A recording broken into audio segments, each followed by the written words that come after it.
ඩක් කතා බහට ලක් වුණු චරිතයක් තමයි බිනුර ෆර්නෑන්ඩෝ කියලා කියන්නේ. මොකද බිනුර අපිට ඉන්න ටිකක් උස ක්‍රීඩකෙක්, පන්දු යැවීමේදී වේග පන්දු යවන්නෙක් විදිහට අපිට හුරු ක්‍රීඩකෙක්. හැබැයි ඔහු පන්දු රැකීමේදී කණ්ඩායම වෙනුවෙන් දක්වන දායකත්වයේ සම්බන්ධයෙන් ක්‍රීඩා ලෝලීන්ගේ නම් ඒතරම් කැමැත්තක් නැහැ. ඔහු සුදුසු නෑ කියන තැන තමයි ගොඩක් අය ඉන්නේ. මාලිංග මෙතනදී පන්දු යැවීමට කොච්චර දක්ෂ වුණත් කණ්ඩායමක අපි බලාපොරොත්තු වෙන ටීම් එෆර්ට් එකක් තියෙනවා. එතනදී බිනුර මේ කරන වැඩේ සම්බන්ධයෙන් ක්‍රීඩා ලෝලීන්ගේ මතය ගැන ඔබට මොකද හිතෙන්නේ?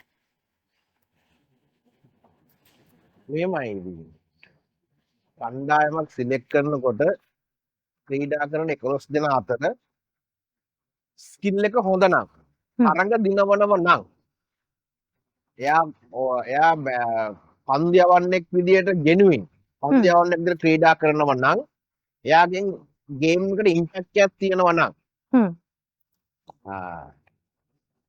ලංකාව විතරක් නෙමෙයි ඕනම රටක ක්‍රීඩකයන් එක්කෙනෙක් හෝ දෙන්නෙක් ඒ කණ්ඩායමේ ක්‍රීඩා කරන්න පුළුවන්.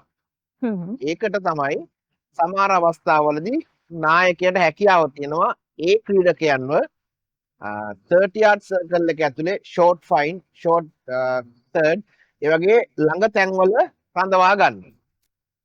හැබැයි එක කණ්ඩායමක ක්‍රීඩකයන් 4-5 දෙනෙක් ඒ විදිහට හිටියොත් අන්න ඒ වෙලාවට කණ්ඩායම සම්පූර්ණයෙන්ම කම්බිනේෂන් එක හරියන්නේ නැහැ. ඉතින් බින්නර ගැන කතා කරාට පස්සේ බින්නර පන්දු යවන්නෙක් විදියට මුලින්ම මම එයත් එක්ක වැඩ කරේ ඕස්ට්‍රේලියාවේ අපි T20 ටූර්නමන්ට් එකක් තමයි තරඟ 5ක. ඉතින් එහිදී අපි අයිඩෙන්ටිෆයි කරපු දෙයක් තමයි එයාට තියෙන ස්කිල් එක. left arm pass බෝල කෙනෙක් විදියට වමතින් දාන බෝල කෙනෙක් විදියට හරි වැදගත් සහ හරි කන්ට්‍රෝල්. හැබැයි ඒ කන්ට්‍රෝල් එකත් එක්ක බිනරගේ පන්දු යැවීමත් ඒ වගේම බලාපොරොත්තු වෙන පන්දු රැකීමත් අතර ගත්තම ගොඩක් හයිලයිට් කරන හේතුව තමයි පන්දු රැකීම. අපේ පහුගිය තරඟවලදී ඔහු පන්දු රැකපු විදිය සහ විශේෂයෙන්ම කඩුළු ලබා ගන්න බැරි වුණාම එතකොට වැඩියෙන් උඩට එනවා පන්දු රකින්න බැරි එක. නමුත් මම කියන්නේ බිනර පන්දු රකින්න බැරි හෝ එච්චර හොඳ නැති එක හොඳයි කියන එක.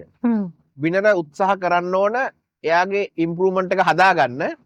නමුත් එයාට ඊට වඩා ඉම්පැක්ට් එකක් දෙන්න පුළුවන් නම් පන්දු යවන්නෙක් විදියට ඒ පන්දු රකින්න අවස්ථාවේ වෙන මිස්ටේක් එකෙන් එයාට ගොඩෙන්න හැකියාවක් තියෙනවා. නමුත් බිනර පසුගිය තරඟ කිහිපයේදීම පන්දු රකින්න විදිය සහ පන්දුව පිටිපස්ස දුවනකට ඔහුගේ වේගය ඒ හැමදේම බලපාන්න නැති මේ කටකතා වලට ඉතින් බිනරට එක හදාගන්න පුළුවන් අවස්ථාවක් තියෙනවා.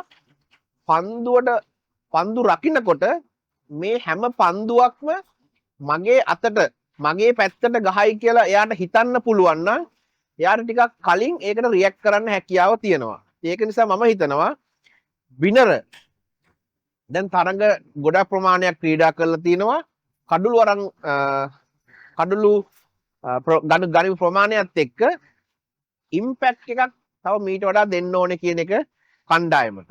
එහෙම ඉම්පැක්ට් එකක් දෙන්න බැරි නම් බිනරටත් ඔහුගේ ස්ථානය පිළිබඳ ප්‍රශ්නයක් ඇතිවිය යුතුමයි. හේතුව ජෙනුයින් පන්දු යවන්නෙක් විදියට ගහනකොට එයා අනිවාර්යෙන් තරඟ 3කට සැරයක් හෝ කඩුළු 3ක් හෝ 4ක් ලබාගත යුතුමයි. ඒක තමයි මං හිතන විදිය. එයා ඕල් රවුන්ඩර් කෙනෙක් නෙමෙයි. එයා ජෙනුයින් බෝල කෙනෙක්. ලකුණු 30කට ඕවර් 4ක් දානවා කියන එක දැන් ක්‍රිකට් එකේ රීසන් එකක් නෙමෙයි කණ්ඩායමක රැඳෙන්න. ඉතින් මම හිතනවා බිනර එක දන්නවා. ඉතින් මේ ආසියානු කුසලානේ උට අවස්ථාවක් තියෙන ඔහුගේ දක්ෂතාවය පෙන්වන්න. ඉතින් බලමු මේ තරඟ මාලාවේ බිනරත් එක්ක අපේ කණ්ඩායම පටන් ගනීද? තව ක්‍රීඩකයෙක් ඇතුළත් වෙයිද කියන එක කොහොම වුණත් බිනර පන්දු රකින්න විදියට මම හිතනවා තව යාට ඊට වඩා ඉම්ප්‍රූව් වෙන්න පුළුවන් කියන එක මට මේ හැම පන්දුවක්ම එනවා කියලා තීරණය කරගෙන ටිකක් කලින් ඒක රියැක්ට් කරන්න පුළුවන්